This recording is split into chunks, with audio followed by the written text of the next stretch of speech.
ಓಂ ಶ್ರೀಕಂಠೇಶ್ವರಾಯ ನಮಃ. ನಿತ್ಯಭಕ್ತಿ ಕಾರ್ಯಕ್ರಮಕ್ಕೆ ಸುಸ್ವಾಗತವನ್ನು ಕೋರುತ್ತಾ, ನಮ್ಮ ದೇಹದ ಭಾಗಗಳು ಅಂದರೆ ಕೈ, ಕಾಲು, ಮೂತಿ, ಮುಖ ಅಥವಾ ಎಲ್ಲಕ್ಕೂ ಕೂಡ ಅದರದೇ ಆದ ಒಂದು ಪಾವಿತ್ರ್ಯತೆ, ಅದರದೇ ಆದ ಒಂದು ವಿಶೇಷತೆ, ವಿಭಿನ್ನತೆ ಇರ್ತಕ್ಕಂಥದ್ದಾಗಿರುತ್ತೆ.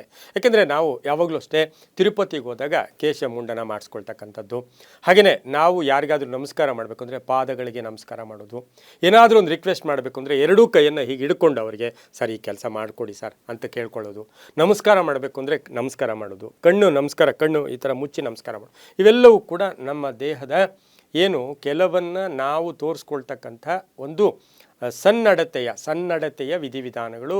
ಅದರಲ್ಲಿ ದೌರ್ಜನ್ಯ ಅಥವಾ ಕೋಪ ಬಂದಾಗ ನಾವು ಮುಖ ಗಟ್ಟಿಕೊಳ್ಳೋದು, ಕಣ್ಣು ಕೆಂಪು ಮಾಡ್ಕೊಳ್ಳೋದು, ಜೋರಾಗಿ ಅರಚೋದು, ಕಿರಿಚೋದು ಇವೆಲ್ಲ ಇರುತ್ತೆ. ಆದರೆ ಈ ಎಲ್ಲದರ ಜೊತೆಗೆ ಈ ಪಾದಗಳಿಗೆ ನಾವು ಇವತ್ತು ಪ್ರಾಶಸ್ತ್ಯವನ್ನು, ನಮಸ್ಕಾರಕ್ಕೆ ಪಾದಗಳನ್ನು ಪ್ರಾಶಸ್ತ್ಯ ಕೊಡೋ ಜೊತೆಗೆ ನಾವು ಯಾವುದೇ ಕೆಲಸಕ್ಕೆ ಹೋದಾಗ ನಾವು ಹೇಳ್ತೀವಿ ನಡೆ ಮುಂದೆ ನುಗ್ಗಿ ನಡೆ ಮುಂದೆ ಅಂತಕ್ಕಂಥದ್ದು. ನಾವು ಹಳೆ ಹಾಡು ಒಂದು ನೆನಪು ಮಾಡ್ಕೊಳ್ತೀವಿ. ಈ ಕನ್ನಡದಲ್ಲೂ ಒಂದು ಹಾಡಿತ್ತು, ಬನ್ನಿ ಸಾರ್ ಮುಂದೆ ಬನ್ನಿ ಅಂತಕ್ಕಂಥ ಹಾಡು ಕೂಡ ನಿಮಗೆ ಜ್ಞಾಪಕ ಬರ್ಬೋದು. ಇದರೆಲ್ಲದರ ಜೊತೆಗೆ ಇವತ್ತಿನ ಸಹ ಯಾರಾದರೂ ಮದುವೆ ಆದಾಗ ಒಂದು ಕನ್ಯೆ ಅಥವಾ ಆ ಮದುವೆ ಆದ ಆಕೆ ಮನೆಗೆ ಬರ್ತಕ್ಕಂಥ, ಅತ್ತೆ ಮನೆಗೆ ಬರ್ತಕ್ಕಂಥ ಸಂದರ್ಭದಲ್ಲಿ ಬಲಗಾಲಿಟ್ಟು ಬಾಮ್ಮ ಅಂತಕ್ಕಂಥ ಮಾತನ್ನು ಕೂಡ ನಾವು ಕೇಳಿರ್ತೀವಿ. ಯಾಕೆ ಈ ಬಲಗಾಲು ಎಡಗಾಲು ಇದರ ವಿಶೇಷಗಳೇನು ಅಂತಕ್ಕಂಥದ್ದನ್ನು ತಿಳ್ಕೊಳ್ತಾ ಎಲ್ಲಿ ಬಲಗಾಲಿಡಬೇಕು, ಎಲ್ಲಿ ಎಡಗಾಲಿಡಬೇಕು ಅಂತಕ್ಕಂಥದ್ದು. ಹಾಗೆ ನಾವು ಎಷ್ಟೋ ಸರಿ ನಮಗೆ ಶತ್ರುಗಳಿರ್ತಾರೆ, ಎಷ್ಟೋ ಸರಿ ನಮ್ಮ ಶ್ರೇಯಸ್ಕೋರೋರು ಇರ್ತಾರೆ, ಎಷ್ಟೋ ಸರಿ ನಮಗೆ ಗುರುಗಳಿರ್ತಾರೆ, ಎಷ್ಟೋ ಮಠಮಾನ್ಯಗಳಿರುತ್ತೆ, ದೇವಾಲಯಗಳಿರುತ್ತೆ, ಹಿರಿಯರ ಮನೆಗಳಿರುತ್ತೆ, ನಮ್ಮ ಸಂಬಂಧಿಗಳ ಮನೆಗಳಿರುತ್ತೆ.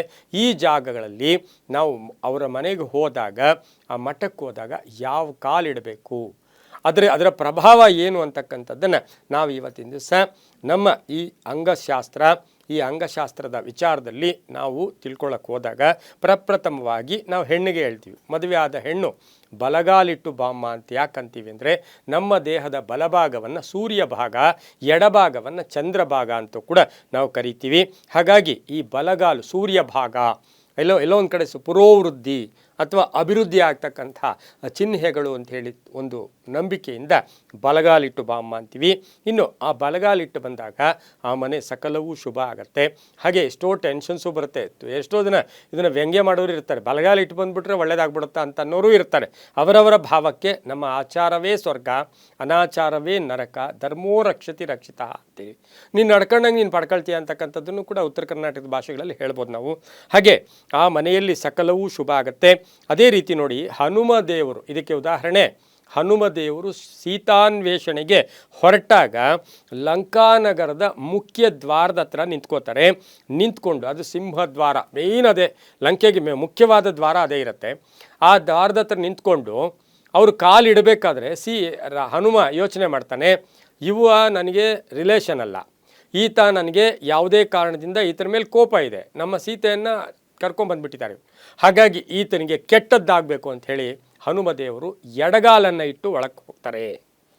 ಇಲ್ಲಿ ನಮಗೊಂದು ಅರ್ಥ ಆಗುತ್ತೆ, ನಮ್ಮ ಶತ್ರುಗಳ ಮನೆ ನಮಗೆ ಯಾರಾಗಲ್ವೋ ಅಥವಾ ಅವರು ತುಂಬ ಕ್ರೂರಿಗಳಾಗಿರ್ತಾರೆ, ತುಂಬ ಪಾಪಿಗಳಾಗಿರ್ತಾರೆ, ತುಂಬ ಪಾಪದ ಹಣ ಅವ್ರ ಹತ್ರ ಹುಕ್ಕಿ ಹರಿತಾ ಇರುತ್ತೆ, ಅಥವಾ ಅವರು ತುಂಬ ಭ್ರಷ್ಟರಾಗಿರ್ತಾರೆ, ತುಂಬ ಕೆಟ್ಟ ಹೆಸರನ್ನು ಪಡ್ಕೊಂಡು ದೌರ್ಜನ್ಯದಿಂದ ಮೆರೀತಾ ಇರ್ತಾರೆ, ಅಂತಹವರು ಸಮಾಜಘಾತುಕರಿದ್ದಾಗ ನೀವು ಬಲಗಾಲಿಡಬೇಕು ಅಂತ ಏನೂ ಇಲ್ಲ, ಎಡಗಾಲಿಟ್ಟು ಕೂಡ ಹೋಗ್ಬೋದು. ಇದಕ್ಕೆ ಹನುಮಂತನ ಒಂದು ವೈಖರಿಯೇ ನಿದರ್ಶನ ಅಂತ ಹೇಳ್ತಾ, ಹಾಗೆ ಲಂಕೆಗೆ ಶಾಪ ವಿಮೋಚನ ತೊಲಗಿಸಿ ಲಂಕೆಯೊಳಗೆ ಪ್ರವೇಶಿಸ್ತಾರೆ. ಬಲಗಾಲು ಇಡಲು ಎಡಗಾಲು, ಈಗ ಈ ರೀತಿ ಬಲಗಾಲು ಎಡಗಾಲು ಅಂದಾಗ ವೇದಶಾಸ್ತ್ರದ ಪ್ರಕಾರ ನಾವು ಬಲಗಾಲನ್ನು ಇಟ್ಟು ಒಳ್ಳೆಯ ಇದರಲ್ಲಿ ಹೋದರೆ ನಮ್ಮ ಕೆಲಸ ಕಾರ್ಯಗಳು ತುಂಬ ಶುಭ ಆಗ್ತಕ್ಕಂಥದ್ದು.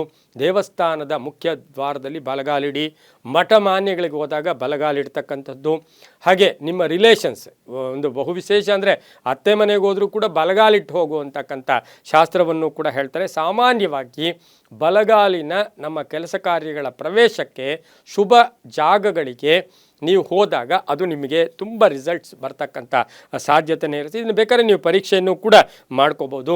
ಇನ್ನು ಆಸ್ಪತ್ರೆಗಿಟ್ಟಾಗೂ ಕೂಡ, ಆಸ್ಪತ್ರೆಗೆ ಹೋದಾಗಲೂ ಕೂಡ ಬಲಗಾಲಿಡಬೇಕು ಅಂತ ಶಾಸ್ತ್ರ ಕೂಡ ಹೇಳುತ್ತೆ. ಹಾಗೆ ರೋಗಿಗಳಿರೋ ಹತ್ರ ಹೋದಾಗ, ಈಗ ಯಾವುದೋ ರೋಗಿ ಒಂದು ರೂಮಲ್ಲಿದ್ದಾರೆ, ನೀವು ಬಲಗಾಲಿಟ್ಟೋಗಿ ಅವ್ರಿಗೆ ಒಳ್ಳೆಯದಾಗತ್ತೆ.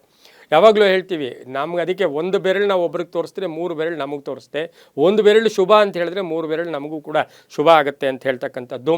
ಹಾಗಾಗಿ ಕೆಲವು ಜಾಗಗಳಲ್ಲಿ ಒಳ್ಳೆಯ ಮನಸ್ಸಿನಿಂದ ಬಲಗಾಲಿಟ್ಟು ಹೋಗೋದ್ರಿಂದ ಸಾಕಷ್ಟು ಶುಭ ಫಲಗಳು ಕೂಡ ಸಿಗುತ್ತೆ. ಎಲ್ಲವೂ ಕೂಡ ನಂಬಿಕೆ ಮತ್ತು ಆಚಾರ ಪದ್ಧತಿಗಳು ಅಂತ ಹೇಳ್ತಾ ಸರ್ವೇ ಜನ ಸುಖಿನೋ ಭವಂತು, ಸಮಸ್ತ ಸನ್ಮಂಗಳಾನಿ ಭವಂತು.